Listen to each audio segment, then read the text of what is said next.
England దేశంలో ఓ ధనిక కుటుంబంలో పుట్టిన అబ్బాయి ఆడుకుంటూ బురదలో పడ్డాడు.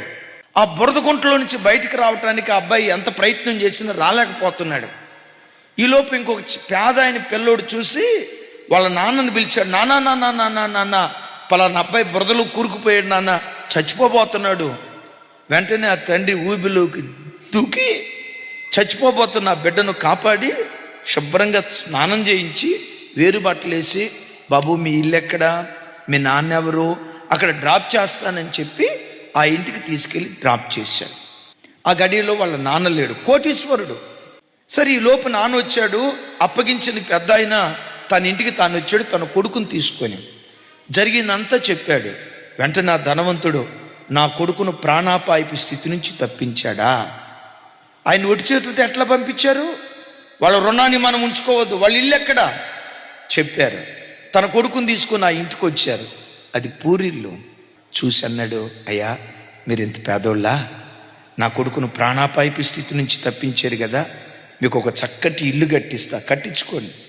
వద్దయ్యా, మేమేం పెద్ద త్యాగం చేయాల, మానవతా దృక్పథంతో ప్రాణాపాయపు స్థితిలో ఉన్న అబ్బాయిని కాపాడాం అంతే.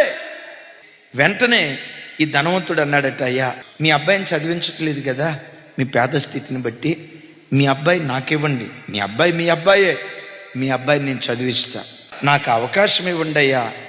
నా బిడ్డకు మీరు ప్రాణం పెడితే మీ బిడ్డకు చదివిచ్చి కొంతైనా రుణం తీర్చుకోవాలనుకుంటున్నాను.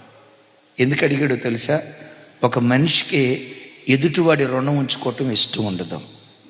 సరే ఆ బిడ్డను చదివిస్తానని చెప్పి చదివించడం ప్రారంభించాడు.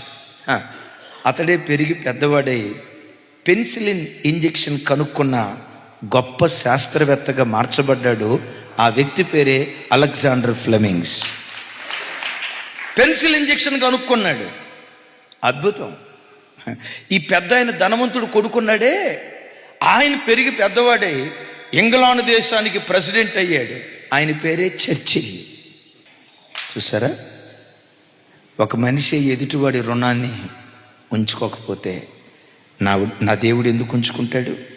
అందుకని అమ్మా, మందిరాన్ని గురించి మాట్లాడేటప్పుడు, సేవకుల గురించి మాట్లాడేటప్పుడు, సంఘాన్ని గురించి మాట్లాడేటప్పుడు నీ ఇల్లు కంటే, నీ పిల్లల కంటే, నీ భార్య కంటే, నీ వ్యాపారం కంటే, నీకు కలిగిన ప్రతి దానికంటే దేవుడు నాకు ఇచ్చిన సంఘం, దేవుడు నాకు ఇచ్చిన పరిచర్యని, సంఘం కొరకు ఎవరు ప్రాణం పెడతారో వాళ్ళను దేవుడు శిరస్సులాగా నిలవబెడతాడు.